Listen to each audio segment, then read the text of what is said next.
The multiple extrusions inside 12D can be reasonably complicated. So under a view visualization extrusions, there is a tutorial written to explain or display the building of a multiple extrusion. The tutorial macro will create two views for you, one a plan view, and displayed in that plan view are images of the structure that we're going to create, and a perspective view for viewing it in a 3D. If we go next and then previous and back to our first picture, the first picture represents the transformation rotations for the extrusions or the interval extrudes. This would be a direction of our string referred to as the x-axis, and this is a positive rotation. Perpendicular to that is the y-axis transformation, and this is a positive rotation. This is the z-axis, and again this is a positive rotation. So go back to our structure.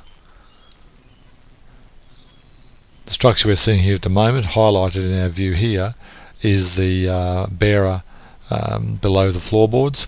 It is a rectangular shape. You can, as you create these shapes, change the shape from circular to rectangular to a user-defined shape. The user-defined shape would be something that you drew at 0, 0, and it would be a superstring shape.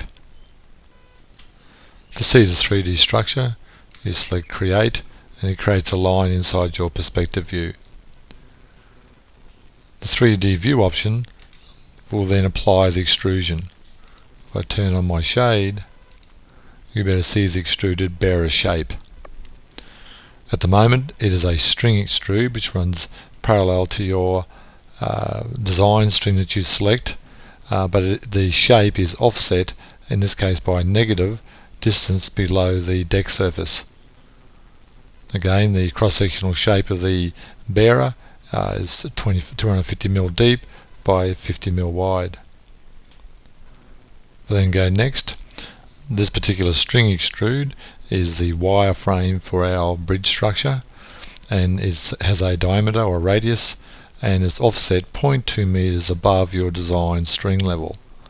So again, if I go 3D view, it will then create that for me.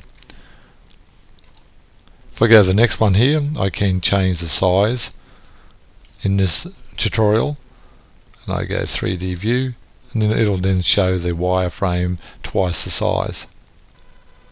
Again, if I step through all the string extrudes, the only difference between these is the offset height, which is the offset distance above or directly above your design string. So I step through the string extrudes,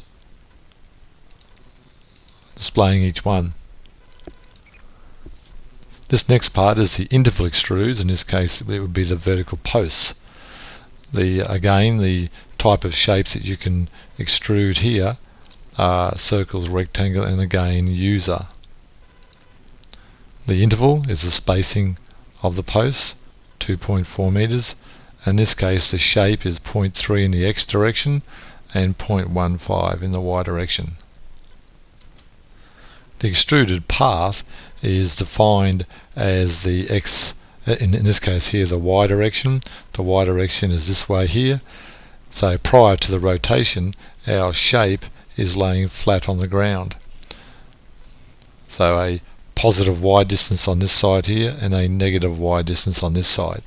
It's then the transformation rotation of your shape that positions the post in the correct position. And again, for the x direction, the rotation this way is a negative -90. If we go 3D view, it then creates a post for me.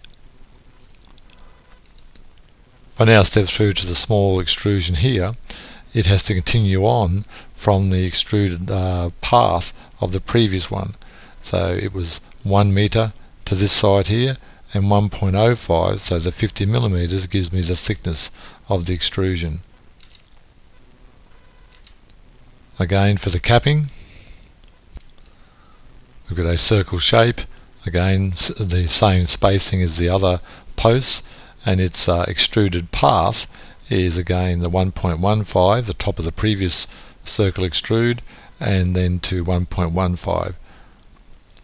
So that would be the thickness. The next one is a duplication of the posts, but in this case here it's exactly the same as this side, but there's an offset involved. Minus 2 meters would then offset the posts from your design string extrude.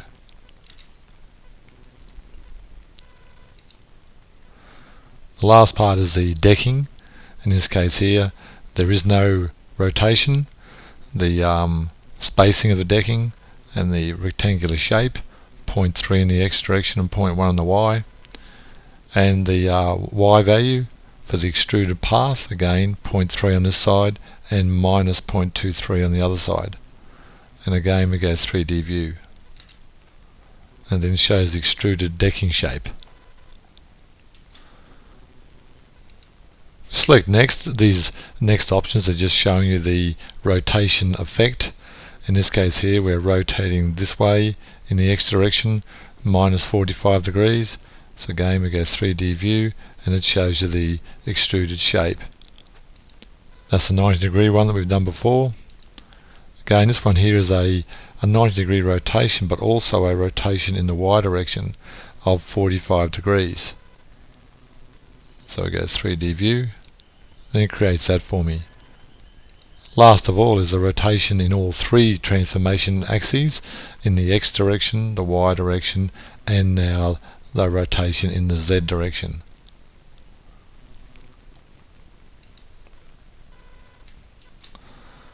If we go next, again we have a picture explaining the transformation rotations for the interval extrude. This particular option is only a tutorial. The next video will then give you an example on how to create a extruded or a group extrusion other than just this building structure here.